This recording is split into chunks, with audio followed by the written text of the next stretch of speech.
जिस तरह से भी आए दिन देश के अंदर रेप केसेस बढ़ते जा रहे हैं, किस प्रकार से अगस्त के महीने के अंदर अगर हमें देखा जाए तो 10, 12, 13 केसेस अभी लगातार हो चुके हैं, उसको लेकर आप एक मैसेज क्या देना चाहेंगे? देखिए, जिस तरीके से एक संविधान की लड़ाई है ये, और संविधान के तौर पर हम लड़ना चाहते हैं, और मैसेज के तौर पर ये कहना चाहते हैं सरकार से कि ये बार बार जो घटनाएं बलात्कार की जो सामने आ रही हैं, इसकी वजह ये है कि जिस तरह सोशल मीडिया का एक अच्छा प्रयोग भी है, एक अच्छा मैसेज भी है, और उसी से लगता हुआ कुछ गलत भी है इसमें।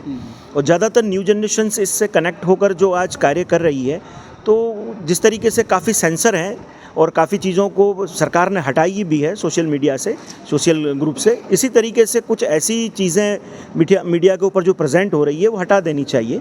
और एक कानून, शायद जहाँ तक मुझे लग रहा है, जहाँ तक मैं देख रहा हूँ कि कानून के अंदर की जो कुछ कमी पेशी है, इसी के वजह से ऐसे मुजरिम छूट जाते हैं।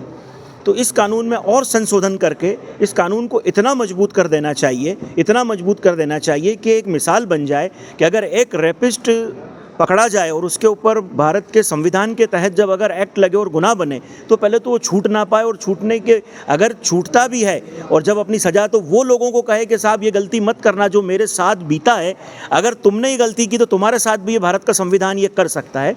तो बस भारत सरकार से हम ये मांग करते हैं कि कानून है हमारे पास, पर उस कानून को और सख्त और सही तरीके से जो है उसे कायम करना चाहिए, ताकि ये जो बार बार बच्चियों के साथ जो ये मामलात हो रहे हैं ये रुक जाएंगे, अगर सरकार इससे चाहेगी तो। और सरकार के साथ साथ हम सारी चीज़ें सरकार के ऊपर नहीं ढोल सकते, कुछ कर्तव्य हमारे भी हैं, कुछ कर्तव्य हमारे हैं, कुछ कर्तव्य बच्चियों को हैं कि आज हमारे घर में अगर कोई बेटी है तो उसे समझाया जाए कि उसका जीवन कैसा होना चाहिए। ठीक है, वो खुले जहन से जीना बेहतर है, पर खुले जिस्म से नहीं जीना चाहिए। उनको खुला जहन रखें पर खुला जिस्म ना रखें, क्योंकि आज जिस तरह आप चिड़ियाघरों में जो जानवर देखते थे, आज सड़कों पर है, वो जानवर सड़कों पर है। तो जब अगर खुला जिस्म होगा तो वो जानवर कहीं ना कहीं नोचेंगे। तो अपनी बच्चियों को भी ये तालीम दीजिए कि अपने आप को संभालें और अपने लिबास को सुधारें। और अगर इन्हें जरा सा भी कुछ ऐसा लगता है कि ये बंदे से मुझे ख़तरा है, तो फ़ौरन, बहुत सारी गाइडलाइंस सरकार की दी हुई है, पुलिस डिपार्टमेंट के कुछ नंबर दिए हुए हैं, उस पर फ़ौरन इत्तला करें ताकि उस हादसा से बच जाए। जैसे कि जितने भी घटनाएं हुई है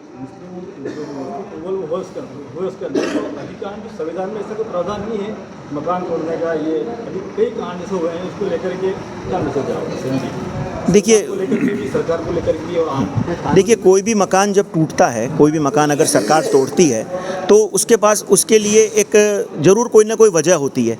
आपने जो सवाल पूछा कि कई मुस्लिम्स, तो मुस्लिमों के लिए नहीं है ऐसा।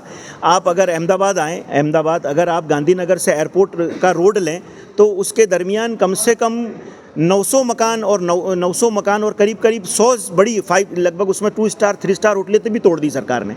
तो यहाँ पे एक मुस्लिम्स का नहीं कह सकते। उदयपुर और नीमच, हाँ, तो वो दोनों घटनाओं के अंदर ये बताया गया कि ये दोनों अतिक्रमण थे, ये दोनों मकान अतिक्रमण के तहत थे, और वो शायद वन विभाग की ज़मीन में बनाए हुए थे। उदयपुर का तो तोड़ दिया, वो सही वन विभाग का था, लेकिन नीमच डिकेन की जो घटना है ना, वो हिंदू कम्युनिटी की वजह से, तो उसका तो मकान कुछ भी नहीं हुआ। नहीं, तो इसके लिए देखिए, अब इसके लिए हमारे पास कानूनी लड़ाई है, कोर्ट मौजूद है।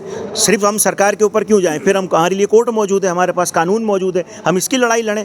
इसी के लिए तो ऐसे संगठन बनाए गए। ये संगठन बनाने की वजह ये है कि आप एक आदमी, देखिए, एक बेमंजिल, यानी अगर हमें मंजिल पता नहीं और हम चलेंगे और हमें हमारा मकसद नहीं और हम चलेंगे तो थक जाएंगे, और अकेला आदमी हमेशा थकता है। तो हम एक आवाज़ बनाएं, एक संगठन। आज देखिए, सूफ़ी खान का एसोसिएशन बनने की वजह ये है कि हर वो मजलूम, हर वो दबा, हर वो कुचला इंसान सूफ़ी से कनेक्टेड जो है, उसकी आवाज़ को हम बुलंद करते हैं, हम इसकी आवाज़ को सरकारों तक पहुंचाते हैं। तो आप जुड़ें और बात उस लेवल पर लाएं। अब एक शख्स कितना चिल्लाएगा, कहाँ तक? आज अगर मैं अकेला होता तो कितना चिल्ला लूँगा मैं, कहाँ तक मेरी आवाज़? अगर ये आवाज़ 100, 200, 500 में बदल जाएगी तो सरकार तक पहुँचेगी। और इसके लिए लड़ाई, कानूनी कोर्ट मौजूद है। ऐसा नहीं है कि अगर ये कम्युनिटी की वजह से इस कम्युनिटी का मकान टूट गया, या इस कम्युनिटी से इसकी वजह से इसका मकान टूटा, इसके लिए एक बहुत लंबी प्रोसेस है। अगर ऐसा कहीं होता है और कम्युनिटीज़ के तहत पे होता है तो ये गलत कर रही है, पर इसके लिए हमारे पास रास्ते हैं, कोर्ट कचहरी है, लड़ सकते हैं इसमें। सवाल है मेरा आपसे, गंगा जमुना की तहजीब को लेकर जो सूफ़ी खान का एसोसिएशन बात कर रही है, उसको लेकर देश में जिस प्रकार के हालात चल रहे हैं, उसके ऊपर आपको एक मैसेज देना है। देखिए, जिस तरह की ये घटनाएं हो रही हैं, और सांप्रदायिकता का माहौल उत्पन्न किया जा रहा है, विद्वेष का माहौल उत्पन्न किया जा रहा है। अभी अधिवेशन में हम लोगों ने चर्चा की थी तो एक ही बात की गई थी कि कोई भी देश, कोई भी समाज तब तक तरक्की नहीं कर सकता है जब तक उसकी जनता के बीच में समन्वय स्थापित ना हो। तो जिस तरीके की ये घटनाएं घट रही हैं, लोगों को अपने दिलों में झांक करके देखना चाहिए कि क्या हम ये जो कर रहे हैं, आने वाली नस्लों को जो हम हिंदुस्तान सौंपने जा रहे हैं, क्या ये हिंदुस्तान जो हम उनको उन नस्लों को देने जा रहे हैं, हमारे बच्चे वो सरवाइव कर पाएंगे, हमारा देश विकास कर पाएगा। तो हमको ये सोच करके इन नफ़रत की जो घटनाएं हो रही हैं इनको अभी रोक देना चाहिए और जिस तरीके से प्यार मोहब्बत के साथ सदियों से हिंदुस्तान की जो परंपरा रही है कि प्यार मोहब्बत के साथ एक साथ रहने की, हमको उसी परंपरा पे अमल करना चाहिए।